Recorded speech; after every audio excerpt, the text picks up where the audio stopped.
ஜெபம் செய்வோம்.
பரிசுத்தர் பரிசுத்தர் பரிசுத்தரே பரிசுத்தர் பரிசுத்தர் பரிசுத்தரே பரிசுத்தர் பரிசுத்தர் பரிசுத்தரே பரிசுத்தர் பரிசுத்தர் பரிசுத்தரே நீரே நீர் மாத்திரமே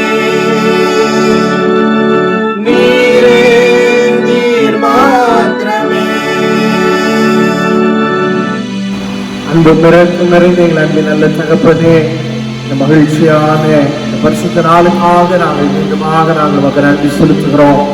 உடைய திரு சமூகத்திலே நாங்கள் கிட்டி செய்கிற ஆண்டவர்களுக்கு நீர் பாராட்டி இருக்கிற ஆன்லைன் ஆராதனைக்காக சோசரிக்கிறோம். இந்த ஆராதனையிலே இதை நம்முடைய வீடுகளில் இருந்து பார்க்கிற பொழுது தேவ பிரசனமும் தேவ வழிநடத்துவதும் பிள்ளைகளை ஆட்கொள்ள தேவ வார்த்தையினால் பிள்ளைகளுடைய வீடுகள் நிறைந்திருக்கத்தக்கதாக என்னுடைய ஆசீர்வாதம் இந்த ஆராதனை வாயிலாக ஒவ்வொரு இல்லங்களிலே அவர்களுடைய உள்ளங்களிலே நிறைவாய் பெறுக ஆண்டவர் கிருபை செய்கிறார். இயேசு கிறிஸ்துவின் வல்லமையில் நாம் வேண்டுகிறோம் எங்கள் ஜீவனுள்ள நல்ல பிதாவே, ஆமென். ஆண்டவருடைய நாமத்துக்கு மகிமையாகும் ஆராதனைக்கு ஆர்வமாகும் கிறிஸ்து சபை பாமாலை 4 முதல் 3 கவிகள் நாம் பாடுவோம். பாமாலை எண் 4.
over.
முறையாக வாசிக்கும்படியாய் தெரிந்து கொள்ளப்பட்ட சங்கீதம் 115 சங்கீதம் 9 முதல் 18 வசனங்கள்.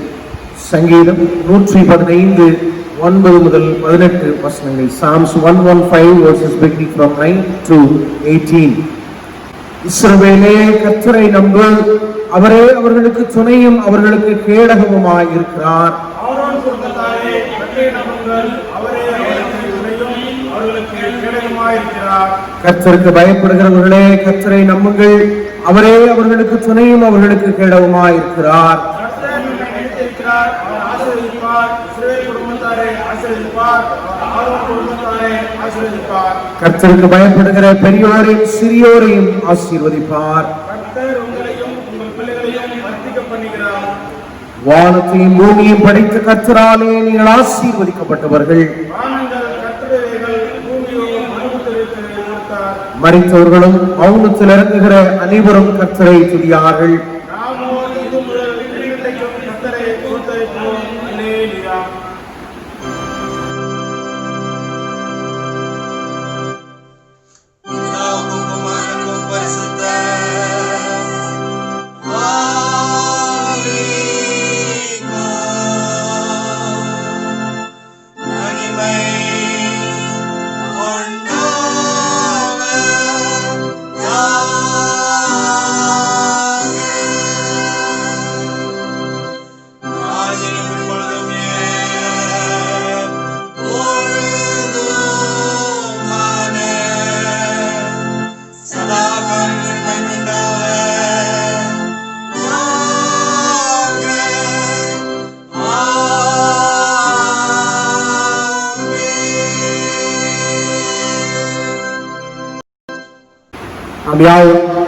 இருதபரமாக நம்முடைய விசுவாசத்தை நாம் அறிக்கை செய்வோம். வானத்தையும் பூமியையும் படைத்த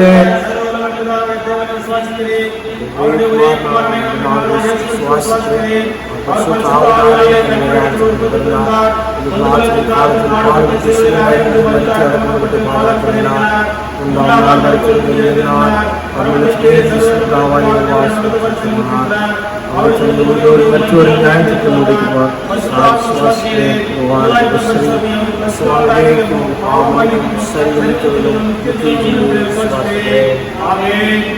நாம் யாவரும் உலகால் படித்து கர்த்தர் கற்பித்த ஜெபத்தை சேர்ந்து சொல்லுவோம்.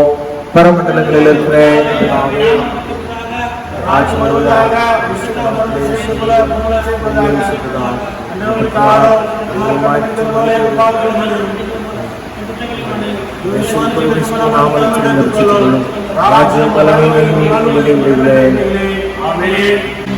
ஜெபம் செய்வோம். நேசிக்கிற எங்கள் அன்பின் நல்ல தகப்பனே, இந்த மகிழ்ச்சியான காலை வேளைக்காக நாங்கள் நன்றி செலுத்துகிறோம் சுவாமி. எந்த செயலும் இருந்து என்னை தொழுது கொள்ளும் காலங்கள் வரும் என்ற வேதத்திலே ஆண்டவர் நீர் எழுதி வைத்திருக்கிறது போல, ஆண்டவரே, நாங்கள் இருக்கிற இடங்களிலிருந்து உம்மை தொழுது கொள்ளக்கூடிய ஒரு காலங்களை ஆண்டவர் தந்திருக்கிறதற்காக நன்றி செலுத்துகிறோம். ஆண்டவரை ஆராதிப்பதற்கு எப்பேற்பட்ட தடைகளை பிசாசானவன் கொண்டு வந்தாலும் கூட, ஆண்டவரே, உலகத்தையே ஆண்டவரே காலங்கள் ஸ்தம்பிக்க செய்தாலும் ஆண்டவரே உம்மை தொழுது கொள்ளக்கூடிய அந்த கிருபைகளை கர்த்தர்களுடைய வாழ்க்கையில எல்லா நிலைகளிலும் நீர் தந்திருக்கிறதற்காக நன்றி செலுத்துகிறோம். எப்படிய காலங்களுக்கு மத்தியிலே கூட தகப்பனே, உம்மை நாங்கள் ஆராதிக்க, உம்மை நாங்கள் தொழுது கொள்ள, உடைய நாமத்தை நாங்கள் உயர்த்த ஆண்டவர் நீர் பாராட்டி இருக்கிற நல்ல கிருபைகளுக்காக சொல்கிறோம். போதும் நாங்கள் தகப்பனே உம்மை பாடி என் நாமத்தை நாங்கள் மகிமைப்படுத்தி இந்த ஆராதனைக்குள் பிரவேசித்திருக்கிறோம். ஆண்டவர் ஆராதனை மூலமாக எங்களை ஆசீர்வதிக்கும்படியாக சொல்லிக்கிறோம் சுவாமி. விசேஷமாக கூடிய காலங்களிலே ஆண்டவரே, நீருடைய அன்பு பிள்ளைகளாகி எங்கள் ஒவ்வொருவரையும் கன்னிமணியை போல நீர் பாதுகாத்திருக்கிறீங்க. அதற்காக கர்த்தாவே நாங்கள் உமக்கு நன்றி செலுத்துகிறோம். ஆண்டவரே, நாங்கள் உமக்கு நன்றி செலுத்துகிறோம் தகப்பனே. இப்போதும் தொடர்ந்தும் கிருபையின் கரங்கள் உடைய அன்பு பிள்ளைகள் ஒவ்வொருவருமே நிறைவாய் பெருகிருக்கட்டும். கர்த்தருடைய பாதுகாவலுக்குள்ளாக பிள்ளைகளை நீர் மறைத்துக் கொள்ளும். ஒரு சில பேர் விலகினப்பட்டது உண்டு தகப்பனே, ஆனாலும் ஆண்டவர்களுக்கு கொடுத்திருக்கிற நல்ல சுகத்திற்காக பலத்திற்காக நாங்கள் உமக்கு நன்றி செலுத்துகிறோம், துதிக்கிறோம். தொடர்ந்து அவர்களுக்கு வேண்டிய நல்ல கிருபை வரங்களை தாங்க. ஆண்டவரே, புது பலன் அடைந்து அவர்கள் தங்களுடைய பணிகளுக்கு திரும்பத்தக்கதான கிருபைகளை நீ கொடுப்பீராக. தகப்பனே, எல்லா தொழில்களும் எல்லா விதமான பணிகளும் சிறுக சிறுக ஆண்டவரே ஆரம்பிக்கத்தக்கதான நிலைகளை நீ தாரும். விசேஷமாக மும்பை பட்டணத்திலே இந்த எண்ணிக்கையில குறைவுட செய்திருக்கிறதற்காக நன்றி செலுத்துகிறோம்.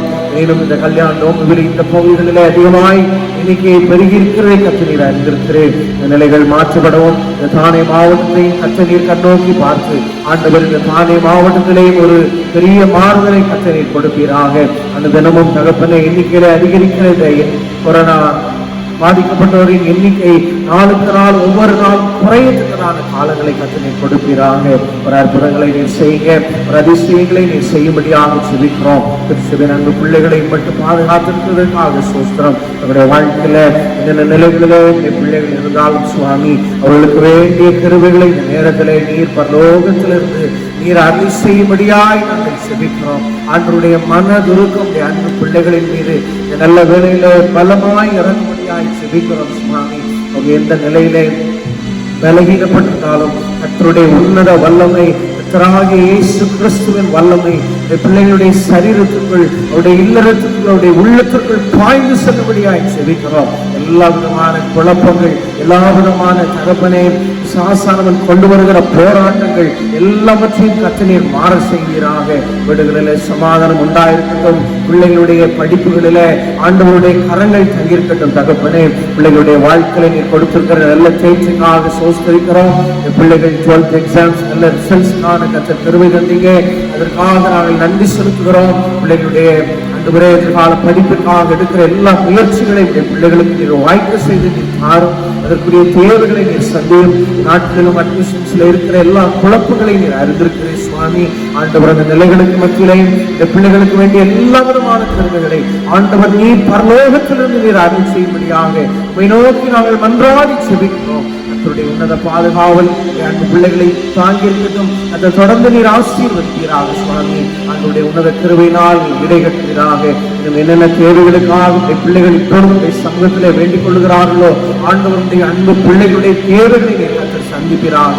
ஆண்டவரே, வருமானத்துக்காய் காத்திருக்கிற, சம்பளங்களுக்காய் காத்திருக்கிற உடைய பிள்ளைகளுடைய வாழ்விலை கர்த்தர் அற்புதமான காரியத்தை செய்யும். குழந்தை பாக்கியத்துக்காய் காத்திருக்கிற உடைய அன்பு பிள்ளைகளுடைய கற்பத்தின் கனியை ஆண்டவர் நீர் தொட்டு நீர் ஆசீர்வதிக்கும்படியாய் செபிக்கிறோம். வறுமையின் கீழ் இருக்கிற ஆண்டவரே உடைய பிள்ளைகளை கர்த்தர் நீர் சந்திப்பீராக.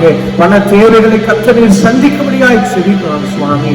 ஆண்டவருடைய கிருபை பெருகட்டும். நாளின் ஆராதனையும் ஆண்டவரே இடைவிடாமல் பார்க்கிற அன்பு பிள்ளைகளை நீர் மனதார நீர் ஆசீர்வதிக்கிறாக.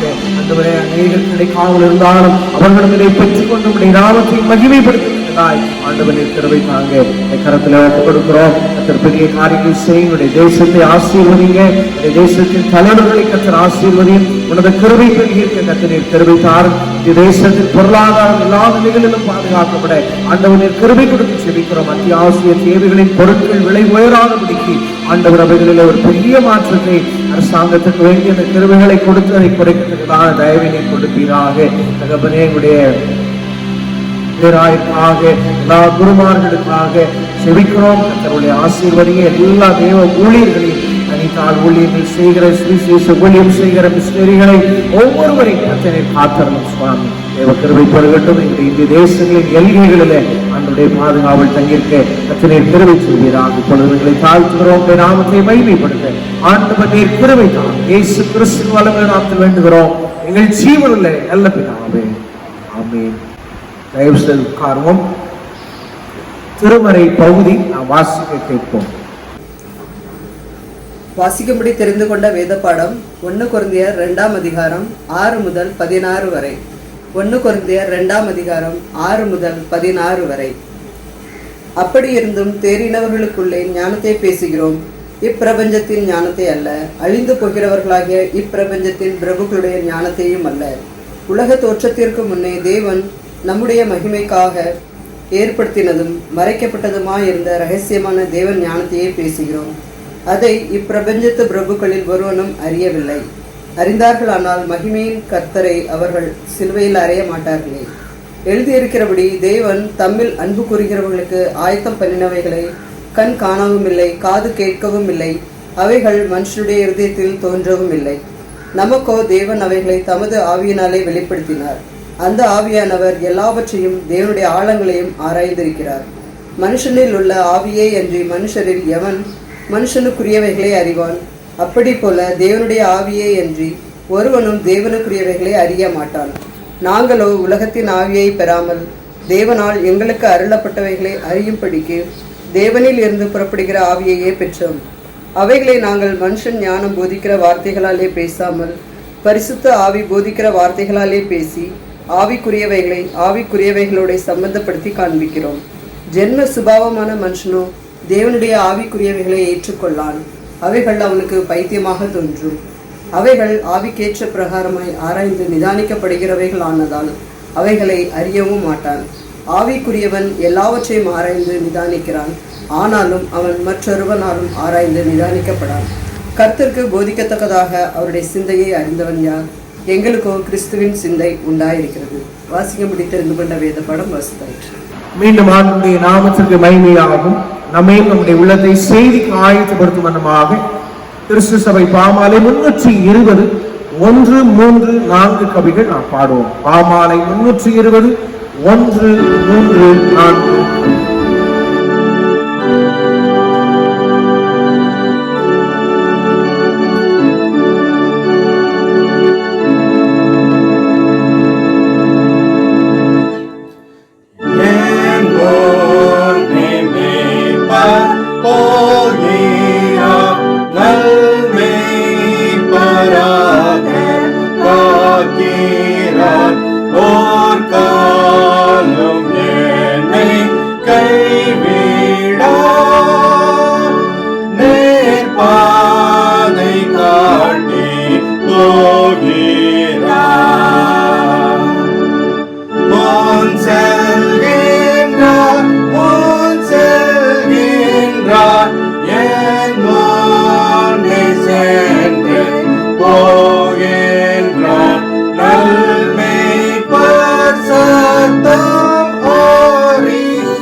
கிறிஸ்துவுக்குள் பிரியமானவர்களே, இந்த நல்ல நாளுக்காக ஆண்டவரை மிகுதியாய் துதிக்கிறேன்.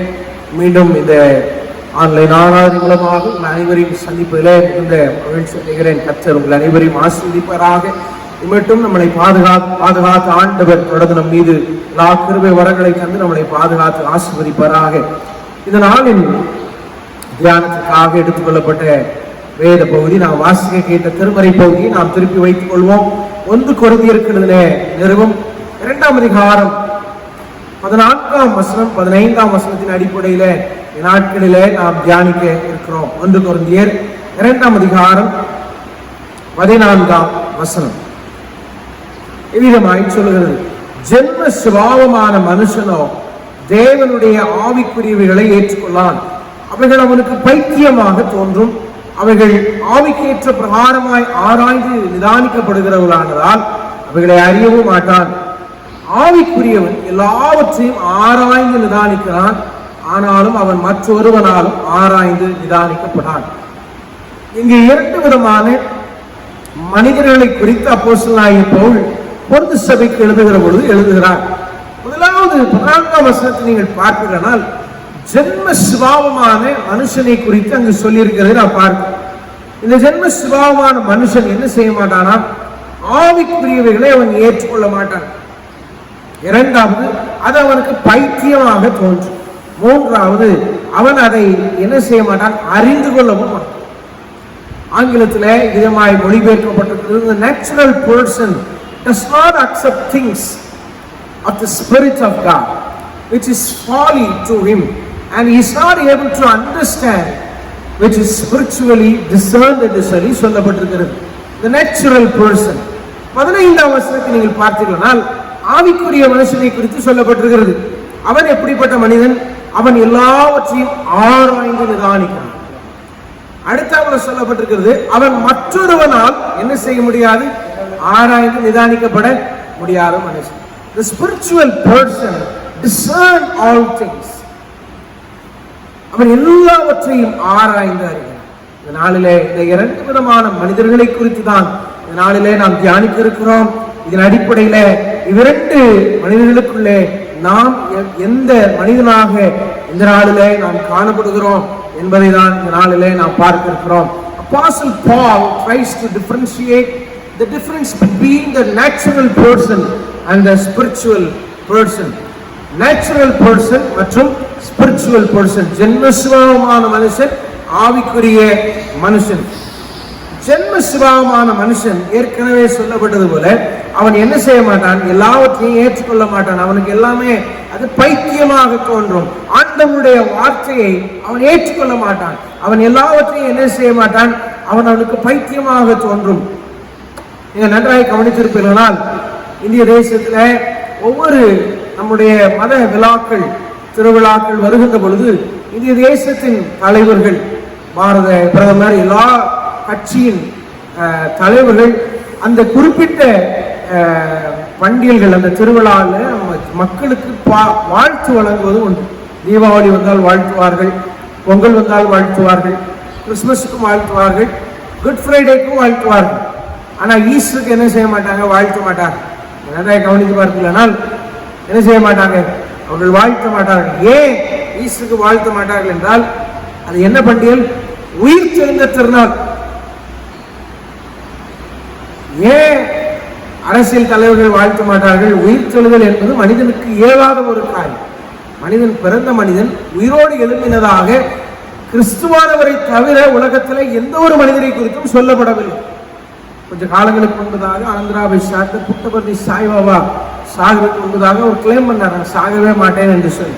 இன்னும் அநேக அப்படி சொல்லுவதுண்டு, ஆனால் மரித்து போனார்கள். ஆனால் கிறிஸ்துவானவர் அவர் வாழ்ந்தார், அவர் மரித்தார், அவர் உயிரோடு எழுப்பினார். ஆனா இயல்பாக ஒரு நேச்சுரலா நீங்க யோசித்து பார்த்தீங்கன்னா, சயின்டிபிக்கா யோசித்து பார்த்தீங்கன்னா அது சாத்தியப்படாது. ஏனென்றால் எந்த ஒரு மனிதனும் உயிரோடு எழும்பவில்லை. மரித்த பிறகு என்ன நடந்தது என்கின்ற எந்த விதமான சான்றுகளும், மரித்த பிறகு உயிரோடு எழும்புவதற்கு எவ்விதமான சான்றும் கிடையாது. ஆனபடினால்தான் யாரும் என்ன செய்ய மாட்டாங்க? அதை யாருடைய வாழ்த்த மாட்டாங்க. ஆனால் ஆண்டவரை நம்புகிற, ஆண்டவருடைய வசனத்தை ஏற்றுக்கொள்ளுகிற நாம் மாத்திரமே அதை விசுவாசித்து அதை நாம் ஆசிரிக்கிறோம். நம்மிலும் அநேகர் கிறிஸ்துமஸை பிரம்மாண்டமாய் கொண்டாடுவோம். ஆனால் ஈஸ்டரை பெருசாக பொதுவாக யாரும் என்ன செய்வதில்லை, எடுத்துக்கொள்வதில்லை. ஆண்டவருடைய பிறப்பை தான் பெரிதாய் கொண்டாடுவோமே ஒழிய ஈஸ்டரை நம்ம அதிகமாய் முக்கியத்துவம் கொடுப்பது இல்லை. இந்த உலகம் ஆண்டவருடைய பிறப்பை நம்புகிறது, ஆண்டவருடைய ஊழியத்தை நம்புகிறது, ஆண்டவர் செய்த அற்புதங்களை நம்புகிறது. ஆண்டவர் மிகவும் பிரபலமான ஒரு காரியம், ஆண்டவர் பிரசங்கித்த மலை பிரசங்கம், ஆண்டவருக்கு என்று பெயர் பெற்றுக் கொடுத்த ஒரு காரியம். ஆண்டவருடைய மரணத்தை நம்புகிறது. வரலாறே கிறிஸ்துவுக்கு முன் கிறிஸ்துவுக்கும் பின் என்றுதான் பிரிக்கப்படுகிறது. அப்படினாலே வரலாறு நம்புகிறது, வரலாற்றிலே சொல்லப்பட்டிருக்கிறது. ஆனால் இயேசு கிறிஸ்துடைய உயிர்த்தெழுதலை என்ன செய்ய மாட்டார்கள்? ஏற்றுக்கொள்ள மாட்டார்கள். நம் கிறிஸ்துவில் பிரியமானவர்களே, அது அவர்களுக்கு பைத்தியமாக தோணும்.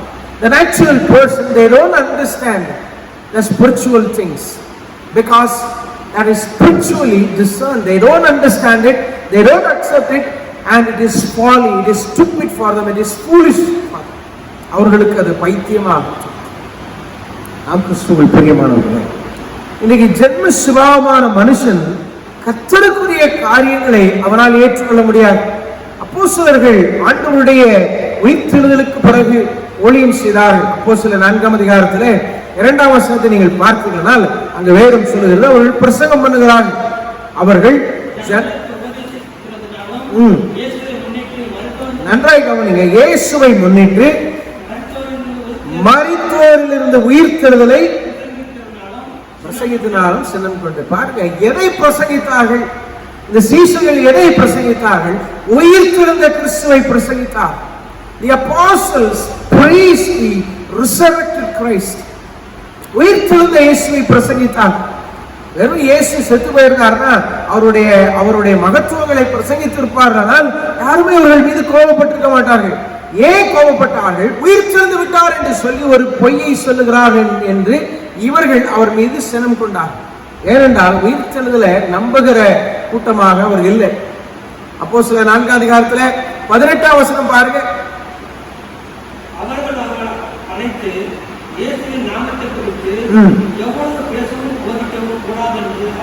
அவர்களுக்கு கட்டளையிட்டார்கள். சினம் கொண்டதோடு மாத்திரமல்ல, அவர்களை பார்த்து என்ன செய்யறாங்க? கட்டளை பிறப்பிக்கிறாங்க, நீங்க என்ன செய்யக்கூடாது? பேசக்கூடாது. அப்போ இதுதான் ஜென்மசுபாவமான மனுஷன். ஜென்மசுபாவமான மனுஷன் எதையுமே ஏற்றுக்கொள்ள மாட்டான். இப்ப 4ஆம் அதிகாரம் 19ஆம் வசனம் பாருங்க. பேதுருவும் யோவானும் அவர்களுக்கு பிரதியுத்தரமாக, தேவனுக்கு செவி கொடுக்கிறதை பார்க்கணும் நியாயமாய் இருக்குமோ என்று சீசரில் சொல்றாங்க. நீங்க நிதானிச்சு பாருங்க, கொஞ்சம் உட்கார்ந்து யோசித்து பாருங்க, ஆண்டவர் உயிரோடு எழுதினார் என்பதை சிந்தித்து பாருங்கள் என்று சொல்லி சொல்றாங்க. ஆனால் 21ஆம் வசனத்திலே சொல்லப்பட்டிருக்கிறது,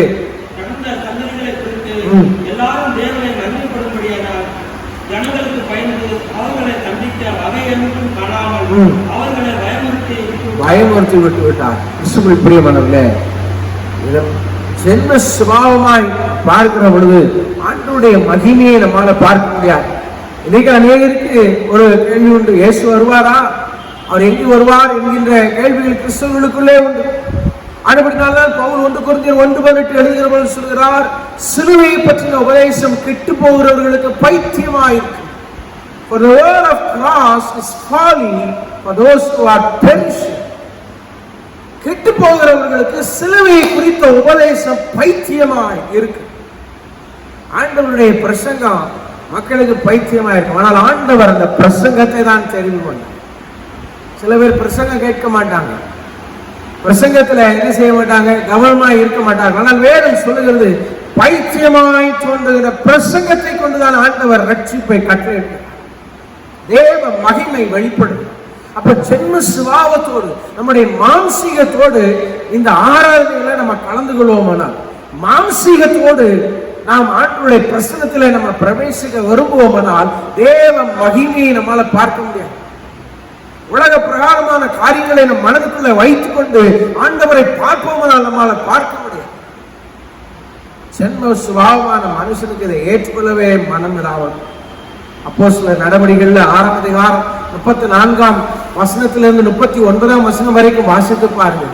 அங்கு பிரதான ஆசாரியர்கள் எல்லாரும் இந்த சீசர்களை கொலை செய்ய வேண்டும் என்று ஒரு திட்டம் தீட்டுகிற பொழுது, கமாலியல் என்று சொல்லக்கூடிய ஒரு பெரிய நியாய சாஸ்திரி, இவருடைய பாதத்திற்கு கீழ் தான் பவுல் படித்தவர்.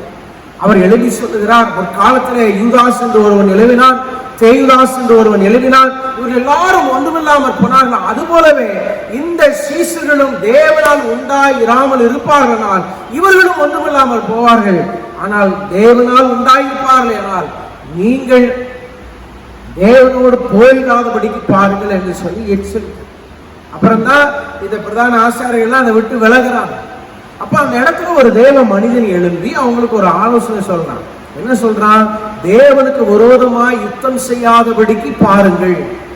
அப்போ மாம்சத்துல நம்ம ஆண்டவரை பார்க்க முடியாது. மாம்சம் பலகீனம் உள்ளது, ஆண்டவரே அதை சொல்லுகிறார். மாம்சம் பலகீனம் உள்ளது. அப்போ மாம்சத்தின் வழியாக நம்ம ஆண்டவரை பார்க்க முடியாது. நம்முடைய ஞானத்தின் வழியாக ஆண்டவர் பார்க்க முடியாது. அந்த ஞானம், விவேகம் எல்லாத்தையும் வெட்கப்படுத்தும்படியாகத்தான் ஆண்டவர் பைத்தியமாய் தோன்றுகின்ற பிரசங்கத்தின் மூலமாக ஜனங்களை தேடி வந்தார். கிறிஸ்துவுக்குள் பிரியமானவர்களே, இன்னைக்கு அநேக நேரங்களில் நம்முடைய வாழ்க்கையிலும் நம்மளும் அப்படிதான். We always think in our flesh many times and we go astray from God Almighty. ஆண்டவருடைய சமூகத்தை விட்டு நம்ம விலகி போய் விடுகிறோம். மாம்சீகத்தில் யோசிக்கிறபடினால்தான் அநேக நேரங்களில் கர்த்தருடைய வார்த்தைகளுக்கு நாம செவிசாய்க்க முடிகிறதில்லை.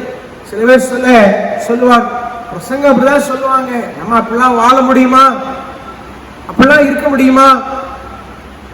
சில பேர் இன்னும் அதிகமாக சொல்லுவாங்க, பைபிள்ல நிறைய சொல்லதான் நின்றுருக்கு, அப்படிலாம் யாரையா வாழ்றா, நம்ம மட்டும் எப்படி வாழ முடியும் என்று சொல்லுவார். காரணம் என்ன? இன்னைக்கு உலக பிரகாரமாய் சிந்திக்கிறபடினால்தான், உலக பிரகாரமானவே நம்முடைய எண்ணங்களும் இருக்கிறபடினால்தான் இன்னைக்கு நம்முடைய வாழ்க்கை அப்படியா இருக்கு. இந்த 1 கொரிந்தியர் 2ஆம் அதிகாரத்தை தொடர்ந்து நீங்கள் வாசிப்பினால் 14ஆம் 15ஆம் வசனத்திலே சொல்லப்பட்டிருக்கிறது. தொடர்ந்து 3ஆம் அதிகாரத்திலே பவுல் சொல்லுகிறார். 1 கொரிந்தியர் 3ஆம் அதிகாரம் 1ஆம் வசனம்.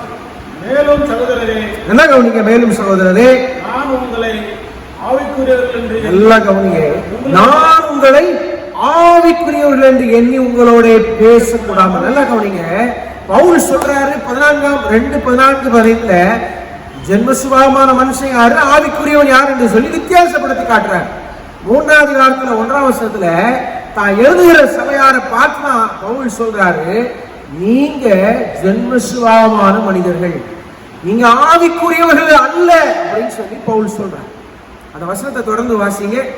மாம்சத்துக்குரியவர்கள் என்றும், முதலாவது காரியம் மாம்சத்துக்குரியவர்கள் என்றும், கிறிஸ்துவுக்குள் குழந்தைகள் என்றும். இரண்டாவது சொல்றார், நீங்க குழந்தைகளாக இருக்கிறீங்க.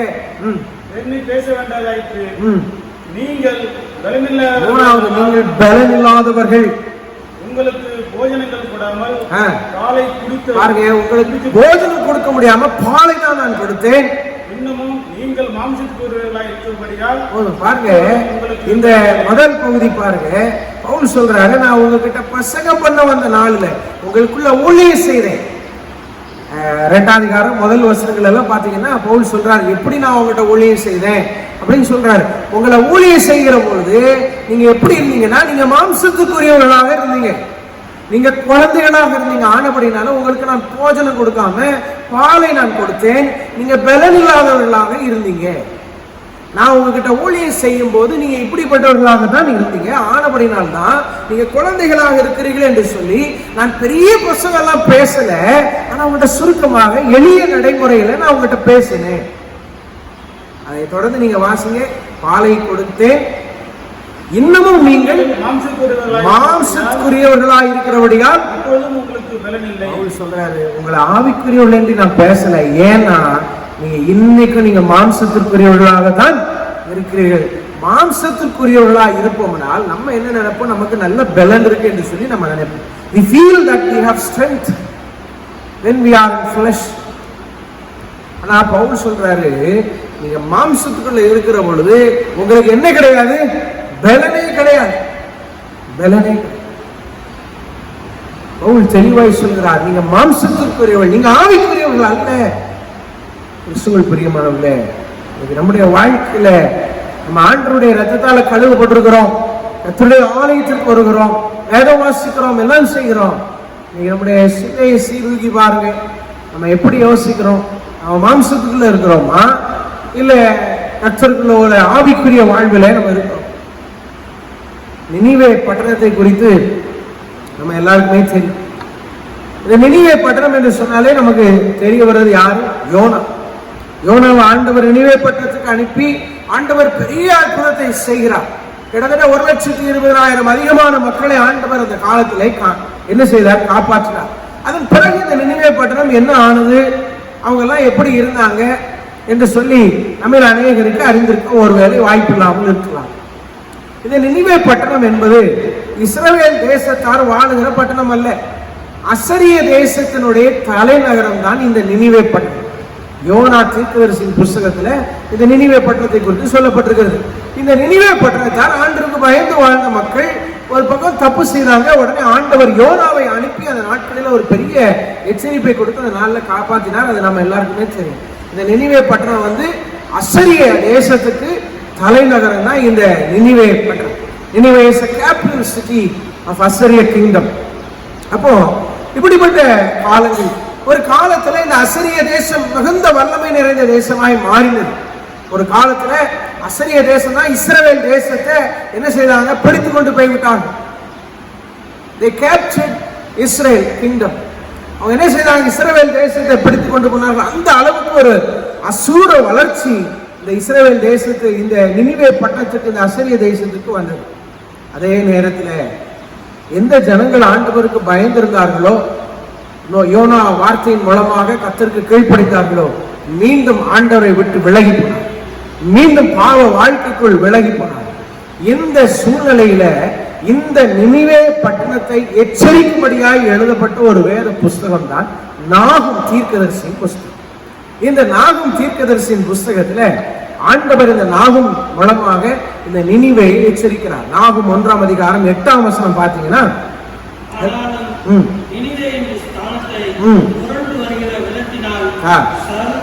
சங்காரம் பண்ணுவார். போதும் பாருங்க, நினிவேக்கு உண்டான தீமையை குறித்து தான் அங்க நாகும் என்ன செய்கிறார்? பேசுறார். என்ன ஆச்சு? ரொம்ப நல்ல ஆண்டவருக்குள்ள இருந்த மக்கள் தான் ஒரு கட்டத்துல என்ன செஞ்சுட்டாங்க? ஆண்டவரை விட்டு விலகி போனாங்க.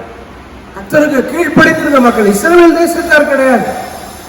பாருங்க, ஆண்டவரை அறியாத ஜனங்கள் ஆண்டவரை சேவித்தார்கள். ஆனா பெற்றோர்கள் அதை தொடர்ந்து தலைமுறைகளுக்கு சொல்லிக் கொடுக்கல, சீர்கெட்டு போனாங்க. நடைபெற்ற காரியம் என்ன? நாகும் என்ன பாவம் அந்த நினிவே பட்டணத்தார் என்ன பாவம் செய்தார்கள்? நாகும் 3ஆம் அதிகாரத்துல 1 முதல் 4 வசனங்களை நீங்கள் வாசித்து பார்த்தால் அவர்கள் செய்த பாவங்கள் அங்கு சொல்லப்பட்டிருக்கு. 4ஆம் வசனம் வாசிக்க கேட்போம்.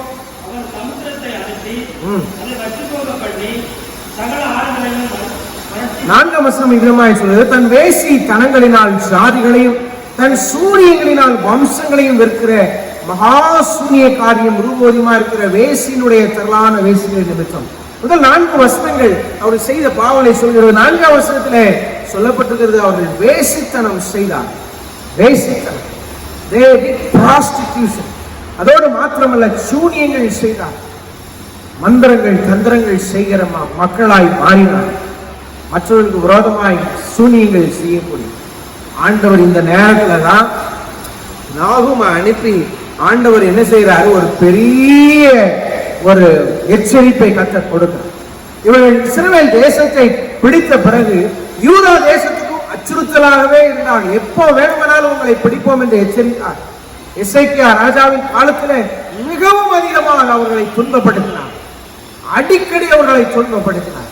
அப்பதான் நாகும் மூலமாக ஆண்டவர் நினிவே பட்டணத்தாரை ஆண்டவர் எச்சரிக்கிறார். 3ஆம் அதிகாரம் 13ஆம் வசனம், இதோ உன் நடுவில் இருக்கிற ஜனங்கள் பேடிகள், உன் தேசத்தின் வாசல்கள் உன் சத்துருவுக்கு முன் திறவுண்டு போகும் என்று சொல்லி அக்கினி உன் தாழ்பால்களை பட்சிக்கும். நடந்த காரியம் என்ன? ஆண்டவர் சொன்னது போல ஆண்டவருக்கு அந்த 3ஆம் அதிகாரம் 13ஆம் வசனத்தை சொல்ல, உன் தேசத்தின் வாசல்கள் என்ன செய்யும்? திறக்கப்படும். அக்கினி உன் தாழ்பால்களை பட்சிக்கும். அப்படின்னா உன்னை நான் மற்றவர்கள் கரங்களை ஒப்பு கொடுப்பேன். உன் தாழ்பால்களை நான் என்ன செய்வேன்? கைச்செறிவேன். ஆண்டவர் பாபிலோன் தேசத்துக்கு எப்படி இஸ்ரேல் தேசம் யூதேயா தேசம் அடிபட்டதோ அது போல இந்த அசரிய தேசம் அடிபட்டதோ. நம் கிறிஸ்துவுக்குள் பிரியமானவர்களே, இன்னைக்கு நம்முடைய வாழ்க்கையிலையும் நாம் ஜென்ம சுபாவமான மனிதர்களாகவே நம்ம வாழ்ந்து கொள்ளலாம். எல்லாத்தையுமே கேள்வி கேட்டுக்கொண்டு, எல்லாத்தையுமே நம்ம அது முட்டாள்தனமான காரியம், அது தவறு, இது தவறு என்று சொல்லிக்கொண்டு மனுஷிக பிரகாரமாகவே நம்ம வாழ்ந்து கொண்டிருப்போம்னால், வேதம் சொல்லுகிறது, நீதிமொழிகள் 29:1 சொல்லுகிறது, அடிக்கடி கடிந்து கொள்ளப்பட்டு தன் பிடரியை கடினப்படுத்துகிறவன் சடுதியிலே நாசம்.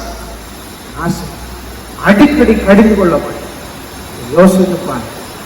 ஆண்டவருடைய வார்த்தை தீர்க்கமாய் நம் மீது கடந்து வருகிறது. இத்தனை பேர் நம்ம நிர்விசாரமாக இருக்கிறோம். வேலைகள் இல்லை, வெளியே போக வேண்டிய தேவையில்லை, தேவ பயம் இல்லாமல், தேவ குறித்த ஒரு எண்ணங்கள் இல்லாமல், கர்த்தருடைய வார்த்தையை தியானிக்காம, வசனத்துக்கு நேரம் கொடுக்காம, செவிக்காம, நிர்விசாரமாக எதை பார்க்கணுமோ அதை பார்க்காம, எதை பார்க்க கூடாது அதை பார்த்து கொண்டு நம்முடைய நேரங்களை நிர்விசாரமாய் நாம் செயல்படுத்திக் கொண்டிருப்போம்னா, கர்த்தருடைய வார்த்தை மீது அக்கறை இல்லாதவர்களாக இருப்போம்னா, இத்தனை பேர் நம்ம அக்கறை உள்ளவர்களாக இருக்கிறோம். இவ்வளவு பெரிய கொடிய சூழ்நிலை ஆண்டவர் வேதத்துல சொன்னது நடக்கிறது என்கின்ற ஒரு எச்சரிப்பட்டவர்களாக, ஆண்டவருடைய வருகை இன்றைக்கு இருந்தாலும் நான் எடுத்துக்கொள்ளப்படுவேனோ படமாட்டனே என்கின்ற பயம் இல்லாதவர்களாக இத்தனை பேர் நம்ம நிர்விசாரமாக இருக்கிறோம். இத்தனை பேர் நம்மை குறித்தே நினைத்துக் கொண்டு நம்மை குறித்தே சிந்தித்து வாழ்ந்து கொண்டிருக்கிறோம். ஆண்டவரை நோக்கி பார்க்கிறதுக்கு தான் இப்படிப்பட்ட ஒரு காலம். ஆண்டவர் வருகை வந்தா என்ன ஆகும்? ஆண்டவர் வேதத்திலே சொன்னது போலவே ஆகிவிட்டதே. ஒரு நாட்டுக்கு 2 நாட்டுக்கு வந்த வியாதி நோய்கள் அல்லவே, உலகம் முழுவதும் பாதிக்கப்பட்டிருக்கிறது. யாருமே தப்பித்துக் கொள்ளல. எப்பேற்பட்ட உயர்ந்த நாடுகளும் தப்பித்துக் கொள்ளவில்லை. அப்போ இந்த நாட்கள்ல நம்ம நிர்விசாரமாக ஜென்ம சுபாவத்தோட இன்னும் மண்ணுக்குரியவர்களாய் சிந்திப்போம்னா, ஆண்டவர் நம்மளை எச்சரிக்கிறார். அடிக்கடி கடிந்து கொள்ளப்பட்டோம், தன் பிடரியை கடினப்படுத்துவாயாக, சகதியிலே நாசமடைந்து போவாய். நினிவே பட்டணத்தார் ஒரு காலத்துல தப்பு செய்த உடனே ஆண்டவர் நம்முடைய ஊழியக்காரரை அனுப்பி பாதுகாத்தார். அப்போ ஆண்டவர் இன்றைக்கு நம்முடைய வார்த்தைகளை கொடுக்கிறார். ஆனால் இந்த முறை நினிவே பட்டணத்தார் ஒரு தரம் பிரகாசிக்கப்பட்டார்கள். ஆனால் மறுமுறை அவர்களுக்கு அந்த வாய்ப்பு வழங்கப்படலை. என்னாச்சு தெரியுமா? இந்த நினிவே பட்டணத்துக்கு ஒரு காலத்துல சைப்ரஸ் என்கின்ற நதியில ஏற்பட்ட ஒரு பெரிய வெள்ளத்துல நினிவே பட்டணமே அழிந்து போனோம். நினிவே பட்டணம் சொல்லிக்கிறது ஒரு பட்டணமே கிடையாது. யோசித்து பாருங்க, இன்னைக்கு ஆண்டவருடைய வருகை இருக்குமே என்றால் இன்னும் நம்ம மாம்சத்துல இருக்கிறோமா? இன்னும் நம்ம எப்படி இருக்கிறோம்? ஆண்டவர் சீடர்களை பார்த்து சொன்னார், இனிமேல் நீங்க தூங்கி இளைப்பாருங்கள். ஆண்டவர் கெத்செமனே தோட்டத்துல சொன்னார், ஜெபிங்க ஜெபிங்கன்னு சொன்னார். எல்லாரும் நல்லா தூங்கிக்கிட்டே இருந்தாங்க. அவரை பிடிக்க வந்த பிறகு ஆண்டவர் சொன்னார், இனிமேல் நீங்க தூங்குங்க என்று சொன்னார்.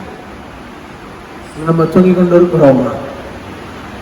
கிறிஸ்துவில் பிரியமானவர்களே, இன்னைக்கு ஆண்டவருடைய சமூகத்துல நம்மை நாம் சீர்தூக்கி பார்க்க அழைக்கப்படுகிறோம். நம்ம மாம்சத்துக்குரியவர்களா இருப்போமானால் தேவத்துவத்தை நம்மளால அறிந்து கொள்ளவே முடியாது. இன்னும் மாம்சத்திலே உட்கார்ந்து அரசியல் பேசி கொண்டு இருந்து கொண்டு உலக நடைமுறைகளை உட்கார்ந்து வெட்டிக்கதை பேசிக்கிட்டு இதெல்லாம் பேசிக்கிட்டு இருந்தோம்னா தேவனுடைய மகிமையை நம்மால் என்ன செய்ய முடியாது.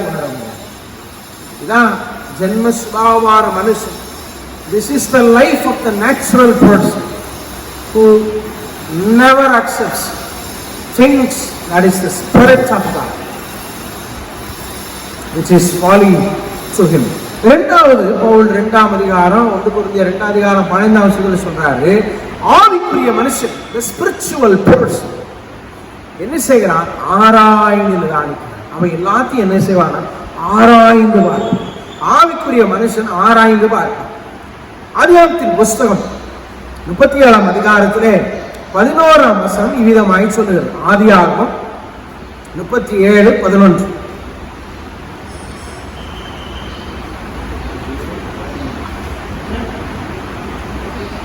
அங்கு யோசேப்பு ஒரு கனவு காண்கிறான்.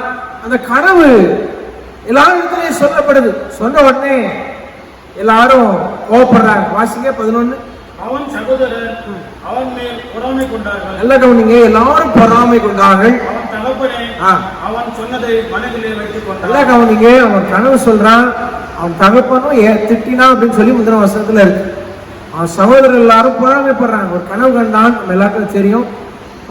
அந்த கனவை பத்தி சொல்லும் பொழுது நாங்க எல்லாம் அவன்கிட்ட வந்து அடிமையா இருப்போமா, உனக்கு வந்து தலை வணங்குவோமா, நீ என்னோட சின்ன பையன் அப்படின்னு சொல்லி எல்லாரும் அவனை கடிந்து கொள்ளுறாங்க. தகப்பனும் ஏசுறான், பொறாமைப்படுறாங்க. ஆனா அவங்க அப்பா யாக்கோபு ஏசின பிறகு அந்த வசனம் சொல்ல, அவன் தகப்பனோ அவன் சொன்னதை மனதிலே வைத்துக் கொண்டான். யாக்கோபு பாருங்க, யாக்கோபு அதை ஏன் பிள்ளை இப்படி சொன்னான், அதை அவன் மனதிலே அவன் வைத்துக் கொண்டான். அப்படின்னா என்ன அர்த்தம்? அவன் அதை நிதானித்து பார்த்திருப்பான், அதை சிந்தித்து பார்த்திருப்பான். அதே போல லூக்கா சுவிசேஷம் 1ஆம் அதிகாரம் 29ஆம் வசனத்தை நீங்கள் வாசிப்பீர்களானால் அங்கு மரியாளுக்கு ஆண்டவர் பிறப்பின் செய்தி சொல்லப்படுது. பயப்படுகிறாள் ஒரு பக்கம், மற்றொரு பக்கம் வேதம் சொல்கிறது 1:29 சொல்லுகிறது, இந்த வாழ்த்துதல் எப்படிப்பட்டதோ என்று சிந்தித்துக் கொண்டிருந்தார். மரியாள் பாருங்க, ஒரு பக்கம் பயமா இருக்கு, ஆனா இன்னொரு பக்கம் அவள் வேதம் சொல்லுகிறது இந்த வாழ்த்துதல் எப்படிப்பட்டதோ என்று அவள் சிந்தித்துக் கொண்டிருந்தாள். அப்போ இன்னைக்கு ஆவிக்குரிய காரியங்களை நம்ம சிந்திக்க அழைக்கப்படுகிறோம். ஏன் இதற்கு இந்த காரியங்கள் நடைபெறுகிறது, ஏன் இந்த சம்பவங்கள் நடைபெறுகிறது? நம்ம இன்னைக்கு நம்முடைய வாழ்க்கையில நம்ம சீர்தூக்கி பார்க்க வேண்டும். யோபை நீங்களுடைய வாழ்க்கை நீங்க பாத்தீங்கன்னா, யோபு தனக்கு உண்டாயிருந்த உபத்திரவத்திலே தன்னை ஆராய்ந்து பார்த்தார். அதுதான் ஆவிக்குரிய மனுஷன். நம்முடைய வாழ்க்கையில துன்பம் வந்தாலும் சரி, என்ன வந்தாலும் சரி, நம்முடைய காரியங்களை நம்ம என்ன செய்யணுமா, நம்ம நிதானித்து பார்க்கணும். தன் மனதிலே யாக்கோபு வைத்துக் கொண்டான். மரியாதை குறித்து வேதம் சொல்ல இந்த வாழ்க்கையில் எப்படிப்பட்டதோ என்று தன் இருதயத்துக்குள் சிந்தித்துக் கொண்டிருந்தான். அப்போ நமக்குள்ள இந்த சிந்தனை இருக்கணும், ஏன் இந்த சம்பவம் நடக்குது, ஆண்டவர் இந்த காரியத்தை செய்திருக்கிறார், என்னுடைய நோக்கம் என்ன, இதெல்லாம் நமக்கு தெரிந்தாதான் நம்மளால என்ன செய்ய முடியும், தேவ மகிமையை நம்மளால என்ன செய்ய முடியும், பார்க்க முடியும். இல்லை என்றால் நம்முடைய காரியங்களை நம்மளால ஆராய்ந்து பார்க்கிறது, ஆவிக்குரியவைகளை ஆராய்ந்து பார்க்க வேண்டும். ஏன் இதற்கு நடைபெற்றது? மரியாள் இடத்துல சிமியோன் பார்க்கிற பொழுது மரியாளை பார்த்து சொல்கிறான், ஒரு ஆத்மா ஒரு பட்டயம் ஒரு ஆத்மாவை உருகி போகும் என்று சொன்னார். அது போலவே தன்னுடைய முடிவிலே இயேசுவானவர் மரிக்கிற பொழுது மரியாள் அதை உணர்ந்தார். கிறிஸ்துவுக்குள் பிரியமானவர்களே, சில காரியங்களை நம்முடைய வாழ்க்கையில நடைபெறுகிற சம்பவங்களை ஏன் நடந்தது, எதற்கு நடந்தது என்று சொல்லி ஆண்டவருடைய சமூகத்துல நம்ம யோசித்து பார்க்கிற பொழுது ஆண்டவர் சில காரியங்களுக்கு பதில நமக்கு என்ன செய்வார், கொடுப்பார். நமக்கு வேண்டிய அந்த ஞானத்தை கர்த்தர் என்ன செய்வார், கொடுப்பார். ஆவிக்குரியவன் ஆராய்ந்து நிதானிக்கிறான். நம்ம ஆராய்ந்து நிதானிக்கலன்னா என்ன ஆகும்? 1 கொரிந்தியர் 1 ராஜாக்களுக்கு எழுதின புஸ்தகம் 1 ராஜாக்கள் 21ஆம் அதிகாரத்துல ஒரு சம்பவம் நடைபெறுகிறது. அங்கு ஆகாப் ராஜாவின் பக்கத்தில் இருக்கக்கூடிய ஒருத்தன் தோட்டத்தை அவன் என்ன செய்கிறான், தனக்கு சொந்தமாக எடுத்துக் கொள்ளுகிறான். அப்போ எடுத்து அவனை கொலை செய்து விடுகிறாங்க. கொலை செய்து அந்த தோட்டத்தை எடுத்துக் கொள்ளுகிறாங்க. கொலை செய்த பிறகு வாசிங்க 21:20, அப்பொழுது ஆகாப் எலியாவை நோக்கி, என் பகைஞனே என்னை கண்டுபிடித்தாயா என்றான். பாருங்க, ஆகாப் அந்த தோட்டத்தை எடுத்துக்கொள்றதுக்காக தோட்டத்துக்கு சொந்தக்காரனை கொன்று போட்டுறான். ஆனா தான் செய்தது தப்புங்கிறத அவன் உணரல. தன் மாம்சத்துல செய்த தவறு அவன் உணரல. ஆண்டவர் அவனை கண்டுபிடிக்கிறார். எலியாவை அனுப்புறாங்க. எலியாவை பார்த்த உடனே ஆகாபுக்கு புத்தி தெளிது. என்ன சொல்றான், என் பகைஞனே என்னை கண்டுபிடித்தாயா. அப்ப ஆண்டவருக்கு மறைவானது எதுவுமே கிடையாது. அவனா புத்தி தெளிந்திருந்தான்னா அந்த தப்ப அவன் செய்திருக்க மாட்டான். அப்போ எலியா சொன்னாங்க, என்னை கண்டுபிடித்தாயா. அதற்கு அவன், கண்டுபிடித்தேன், கர்த்தரின் பார்வைக்கு பொல்லாப்பானதை செய்ய நீ உன்னை விற்று போட்டாய். இன்னைக்கு நம்முடைய வாழ்க்கையில நம்ம அதை அறிந்து கொள்ளவில்லை என்றால், மானசீகமாகவே நம்ம இருப்போம்னா ஆண்டவருக்குரிய காரியங்களை நம்மளால புரிந்து கொள்ள முடியாது. நம்முடைய வாழ்க்கையில ஏன் இந்த பாடு, ஏன் இந்த உபத்திரம், எதற்கு இந்த காரியங்கள் நடைபெறுகிறது என்பதை நம்மளால் புரிந்து கொள்ள முடியாது. ஆவிக்குரிய காரியங்களை ஆராய்ந்து பார்க்க வேண்டும், வசனத்தை ஆராய்ந்து பார்க்க வேண்டும். யோபு தன்னை வசனத்தில் ஆராய்ந்து பார்க்க. அதோடு மாத்திரமல்ல, அப்போஸ்தலருடைய நடவடிக்கைகள்ல 28ஆம் அதிகாரத்தை பார்த்தீங்கன்னா, கப்பல் கவிழ்ந்து போகிறது. 28ஆம் அதிகாரத்துல முதல் வசனத்துல மெலித்தா அப்படிங்கிற ஒரு தீவுல போய் எல்லாரும் விழுறாங்க. விழுந்த உடனே ஒரு நெருப்பு போட்டு குளிருக்காக நெருப்பு போடுறாங்க, வெக்கை வர வேண்டும் என்று சொல்லி. அப்போ அந்த அந்த விறகு எடுத்து போடுகிற பொழுது பவுல ஒரு விரியன் பாம்பு கடித்து கொண்டு விடுது. அப்போ விஷப்பூச்சி அவன் கையில் தொங்குகிறத பார்த்து அந்த தீவுல உள்ளவங்க பார்த்துட்டு உடனே நியாயம் தீர்த்துறாங்க. இவன் அந்த விஷப்பூச்சி கடிச்சுட்டு, அதனால இவன் ஏதோ தப்பு செய்திருக்கிறான், இந்த மனுஷன் கொலைபாதகன். 4ஆம் வசனம் சொல்லுகிறது, இந்த மனுஷன் கொலைபாதகன், இதற்கு சந்தேகமே இல்லை. இவன் சமுத்திரத்துக்கு தப்பி வந்து பலியானது இவனை பிழைக்க வெட்டவில்லை என்று தங்களுக்குள்ளே சொல்லிக் கொண்டார்கள் அப்படின்னு எல்லாரும் பேசிட்டு இருக்கிறாங்க. அவனை எல்லாரும் நியாயம் தீர்த்தாச்சு, இவனுக்கு இந்த தீமை வந்துட்டு அவ்வளவுதான் அப்படின்னு சொன்னான். ஆனா ஆனா நடந்த காரியம் என்ன? 5ஆம் வசனம் சொல்றது, அவன் அந்த பூச்சியை தீயிலே உதறி போட்டு ஒரு தீங்கும் அடையாது இருந்தான். அல்லேலூயா. ஆவிக்குரியவனை யாராலும் என்ன செய்ய முடியாது? நிதானிக்க முடியாது. ஏன் பவுலுக்கு விஷப்பூச்சி அப்படின்னா என்ன அர்த்தம்? அந்த ஊர்ல அந்த விஷப்பூச்சி கடிச்சிருந்துச்சுன்னா அவன் தப்பு செஞ்சுட்டான், அவனுக்கு தண்டனை கொடுத்துருந்துருக்கிறாங்க, அதான் பொறுமை இல்லையா? ஆனா பவுல கடித்து ஒண்ணும் செய்யல, அவங்க நியாயம் தீர்க்கிறாங்க. ஆனா அவங்களுக்கு புரியல, ஏன் இந்த மனுஷனுக்கு ஒண்ணும் செய்யல? கண்டிப்பா அவன் செத்து போயிருக்கணுமே. ஆவிக்குரியவனை ஆராய்ந்து பார்க்க யாராலும் முடியாது. இன்னைக்கு நம்ம ஆவியில நம்ம ஆராய்ந்து பார்க்க பழகிட்டோம் அப்படின்னா நம்ம செய்யறது யாருக்குமே என்ன செய்யாது, புரியாது. காத்து எங்க இருந்து வருதுன்னு சொல்லி யாருக்குமே தெரியாது.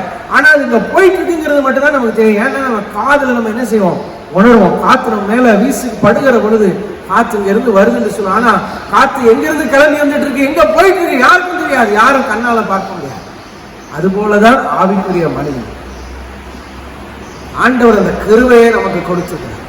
நம்ம ஆண்டவருக்குள்ள பலன் அடைந்து இருப்போம்னால் நம்மளை யாருமே புரிந்து கொள்ள முடியாது. இயேசு மத்தேயு 16ஆம் அதிகாரத்துல தன்னுடைய பாடுகள் எல்லாம் சொல்றாரு, எல்லாத்தையும் சொல்றாரு. நான் பாடுபடணும், எல்லாம் அனுபவிக்கணும். அப்ப பேதுரு வந்து சொல்றான், நீ இதெல்லாம் பாடு என்ன செய்யக்கூடாது, படக்கூடாது. வாசிங்க 16:24. அப்பொழுது இயேசு 23 வாசிங்க. அவரோ திரும்பி பேதுருவை பார்த்து, எனக்கு பின்னாக போ, எனக்கு பின்னாக போ, சாத்தானே, நீ எனக்கு இடலாய் இருக்கிறாய். தேவனுக்கு ஏற்றவர்களை சிந்தியாமல் மனுஷருக்கு ஏற்றவர்களை சிந்திக்கிறாய். பிரியமானவர்களே, இன்னைக்கு நம்ம ஆண்டவருடைய காரியங்களை புரிந்து கொள்ளணும். இந்த பேதுரு மாதிரி தான் இருக்கும். அவன் என்ன சொன்னா, நீர் சாகக்கூடாது, நீர் என்ன செஞ்சிடக்கூடாது, இந்த பாடலாம் நமக்கு வரக்கூடாது.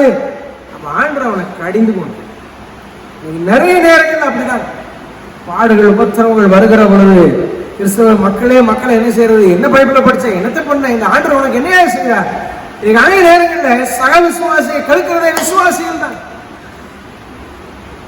என்னத்த பைபிள் படிக்கிற, என்னத்த கோயிலுக்கு போய், என்னத்த கண்டோம் இல்ல. பிரியமானவர்களே, இன்னைக்கு நம்மளை யோசித்து ஆண்டவனை பார்த்து சொல்ல, பின்னாக தேவனுக்கு ஏற்றவளை சிந்தியாமல் மனுஷனுக்கு ஏற்றவளை சிந்திக்கிறது என்ன? 24ஆம் வசனத்தை நீங்க வாசித்து பார்த்தீங்கன்னா வேதம் சொல்லுகிறது, அப்பொழுது இயேசு தம்முடைய சீடரை நோக்கி, ஒருவன் என்னை பின்பற்ற விரும்பினால் அவன் தன்னை தான் வெறுத்து தன் சிலுவையை எடுத்து என்ன செய்யணும், பின்பற்ற கடவன். ஆம் பிரியமானவர்களே, இங்க ஆண்டவர் நம்மளை அழைத்த அழைப்புக்கு நேராக நம்மளை ஒப்பு கொடுத்து நம்ம போவோம். அப்பந்தான் நம்மளுடைய வாழ்க்கையில இந்த ஆவிக்குரிய காரியங்களை நம்ம புரிந்து கொள்ள முடியும். இல்லைன்னா இந்த பேதுருவை போலதான் இரண்டு விதமான மனிதர்களை நாம் பார்த்தோம். ஜென்ம சுபாவமான மனிதன், பிரதான ஆசாரியர்கள் மாம்சீகத்திலே யோசித்தார்கள். கமாலியல் கடிந்து கொண்டார். நினிவே பட்டணத்தாருக்கு நடைபெற்ற காரியங்களை நாம் பார்த்தோம். ஒரு தரம் கடிந்து கொள்ளப்பட்டோம். பிடரியை கடினப்படுத்துகிறவன் நினிவே பட்டணத்தாருக்கு நடைபெற்றது என்ன என்பதை நாம் பார்த்தோம். ஆவிக்குரிய மனிதன் என்ன செய்கிறான், எல்லாத்தையும் சிந்திக்கிறான். யாக்கோபு தன் இருதயத்திலே அவன் வைத்து பார்த்தான். மரியாள் தன் இருதயத்திலே சிந்தித்துக் கொண்டான். தாவீதை குறித்து வேதம் சொல்கிறது, நான் பாவம் செய்யாதபடி என் கர்த்தருடைய வார்த்தையை இருதயத்திலே நான் வைத்தேன். அப்போ நம்ம ஆவிக்குரிய மனிதர்களாய் சொல்லப்படுகிற நாம் நம்முடைய வாழ்க்கையில நம்ம அதை சிந்திக்கணும். ஏன் இது நடந்தது, எதற்கு இருந்தது, வேதத்தின் வெளிச்சத்துல நம்ம பார்க்கணும். வேதத்தின் வெளிச்சத்துல நம்ம அதை பார்த்தா தான் நம்ம சரியான ட்ராக்ல போவோம். இல்லைன்னா இந்த பேதுருவை போல நம்ம நல்லா இருக்கும். பேதுருவை மறுரூப மலைக்கு கொண்டு போகிறார். அப்பொழுது ஆண்டவரை சந்திக்க எலியா, மோசே எல்லாரும் வாராங்க. அந்த பேதுரு சொல்லுகிறான், நம்ம எல்லாரும் மோசைக்கு ஒரு கூடாரம், உங்களுக்கு ஒரு கூடாரம், எல்லாம் போட்டு நம்ம இங்கே என்ன செஞ்சு கொள்வோம். வேதத்தின் படி நம்ம சிந்திக்க பழகணும். அதுதான் ஆவிக்குரிய மனுஷன். பவுல் சொல்றாரு கொரிந்து சபையை பார்த்து, நீங்க ஆவிக்குரியவர்கள் அல்ல என்று நான் உங்களோட பேசிட்டு இருக்கிறேன். நீங்க மாம்சத்துக்குரியவர்கள், நீங்க ஆவிக்குரியவர்கள் அல்ல. ஏன் உங்ககிட்ட பலன் இல்லை, ஏன் நம்மகிட்ட விசுவாசத்துல பலன் இல்லை, ஏன் நமக்கு ஒரு சின்ன பாடு வந்தா நம்ம சோர்ந்து போகிறோம், ஏன் நம்முடைய வாழ்க்கையில நம்மளால கர்த்தருக்குள்ள நிலைச்சு நிற்க முடியல, நம்ம ஆவிக்குரிய வாழ்க்கையில நம்மளால ஏன் நிலைச்சு கொள்ள முடியல, ஏன் வீணான எண்ணங்கள் வீணான சிந்தனைகள் நமக்குள்ள ஏன் கடந்து வருகிறது, காரணம் என்ன? நம்ம மாம்சத்துக்கு அதிகமாய் நமக்குள் பெருகி இருக்கிறபடினால், மாம்சத்துக்கு நம்ம முக்கியத்துவம் கொடுக்கிறபடினால், உலக கவலைகளுக்கு நம்ம முக்கியத்துவம் கொடுக்கிறபடினாலதான் நமக்குள்ள பலன் இல்லை. பவுல் சொல்றாரு, நீங்க மாம்சத்துக்குள்ள இருந்தீங்கன்னா உங்களுக்கு பலன் கிடையாது. நமக்கு வருகிற பலவீனங்கள், நமக்குள்ள இருக்கிற போராட்ட கஷ்டம் காரணம் என்ன? நமக்குள்ள இருக்கிற மாம்சம். இந்த மாம்சம் கொல்லப்படணும். பலிபீடத்துல கொல்லப்படணும். அதுக்குதான் ஆலயம், அதுக்குதான் இந்த ஆராதனை, அதுக்குதான் தேவ சமூகம், அதுக்குதான் தேவ பிரசன்னம். நம்ம தேவ பிரசனத்துல வருகிற பொழுதுதான் ஆண்டவருடைய பலிபீடத்துல அந்த பழைய ஏற்பாட்டின் காலத்துல என்ன செய்வாங்க? ஆடுகளை மாடுகளை கொண்டு வந்து பலியிடுவார்கள். அந்த பலியிடுகிற பொழுது அவருடைய அர்த்தம் என்ன? என்னுடைய மாம்சம் பலிபீடத்துல துண்டிக்கப்படுகிறதுக்கு நான் ஒப்பு கொடுக்கிறேன். இன்னைக்கு நம்மளை ஒப்பு கொடுக்கிறோமா? ஆண்டவருடைய சமூகத்தில் ஆண்டவரே மாம்சம் கொல்லப்படுகிறதுக்கு நான் ஒப்பு கொடுக்கிறேன் அப்படின்னா தான் ஆவிக்குரியவர்களாய் நாம் ஆராய்ந்து பார்க்கணும். நம்ம அப்படி ஆவிக்குரியவர்களாய் சிந்திக்கிற பொழுது யாருமே நம்மளை இவர் இப்படிதான் முடிவெடுப்பாருன்னு சொல்லி ஒருத்தரும் நம்மளை என்ன செய்ய முடியாது? நிதானிக்க முடியாது. ஒருவரும் நம்மளை நிதானிக்க முடியாது. எல்லாரும் ஆச்சரியப்படுவார். உங்களுடைய வழி தனி வழியாக, நீதிமானின் பாதை ராஜபாதையாக. கிறிஸ்துவுக்குள் பிரியமானவர்களே, 2 விதமான மனிதர்களை குறித்து நாம் பார்த்திருக்கிறோம். 2 விதமான மனிதர்களில் நாம் இவர்களில் இருக்கிறோம். இதை நாம் சிறுகி பார்ப்போம். கர்த்தர் நம்மளை ஆசீர்வதிப்பார். ஆமென். பிறந்த நாள் மற்றும் திருமண நாள் அறிவிப்புகள். இன்றைய தினத்தில் நம்முடைய பிறந்தநாளை கொண்டாடுகிறவர்கள் திரு ஆல்வின் ஜேக்கப் ஞானராஜ். 27ஆம் தேதி திருமதி சலோமி சுஜாதா ஜோசப். 29ஆம் தேதி திருமதி வனுஸ்ரீ சதீஷ்குமார். 1ஆம் தேதி திருமதி ஹாரியட் நான்சி கிருபாகரன் திருபதலாப்பூர். 27ஆம் தேதி திரு ஏ ஜார்ஜ். இவர்களுக்காக இருந்த இடத்துல தலை தாழ்த்தி நாம் ஜெபம் செய்வோம்.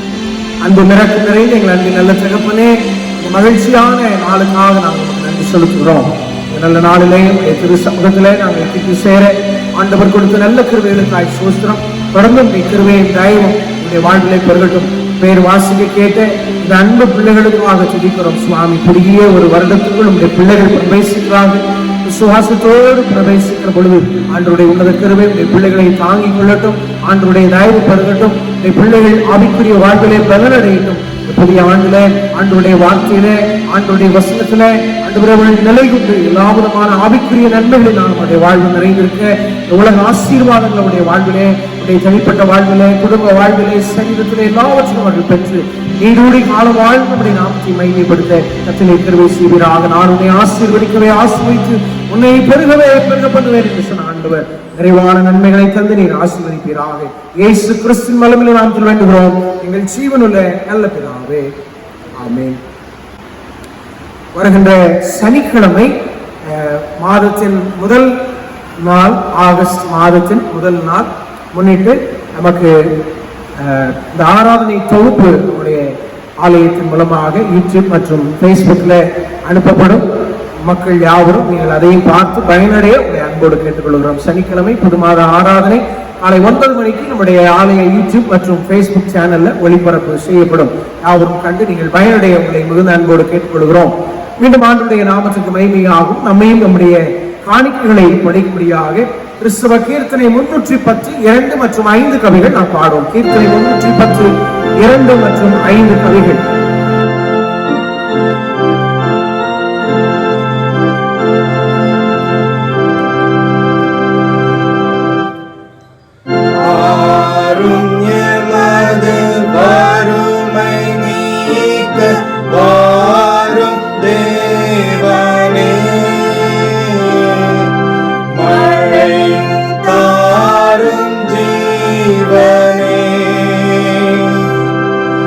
Wow.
தருணம் வாருமே எங்கள் தயங்கள் தீருமே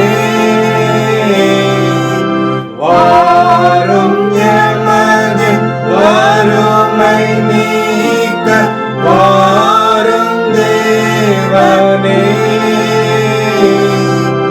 மழை தாரும் ஜீவனே வாரும் தேவனே மழை தாரும் ஜீவனே. இருந்த இடத்திலே தலைதாழ்த்தி நாம் ஜெபம் செய்வோம். அன்பு இறக்கும் நிறைந்தீங்கள் அன்பின் நல்ல தகப்பனே, கேட்ட நல்ல வார்த்தைகளுக்காக துதிக்கிறோம்.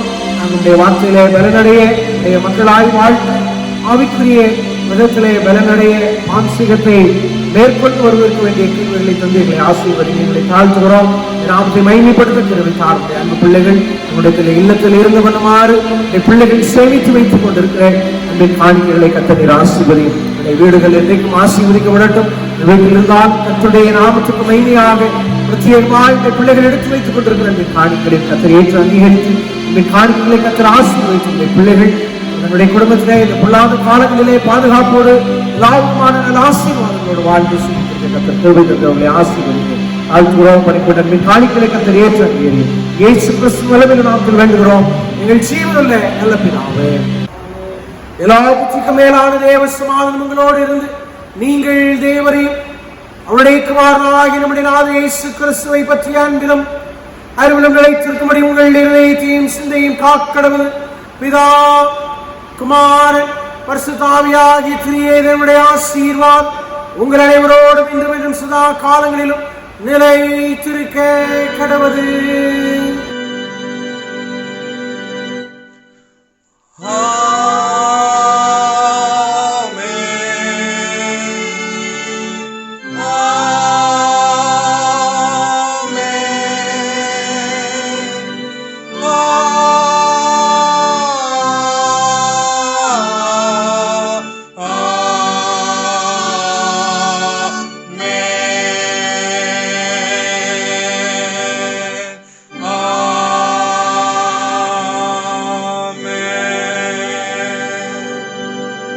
நிறைவு கீதமாக முடிவு கவிகள் 2 பாடல். நிறைவு கீதமாக முடிவு கவிகள் 2.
கர்த்தர்களோடு இருப்பாராக. என் ஆத்மாவே ஆத்மாவே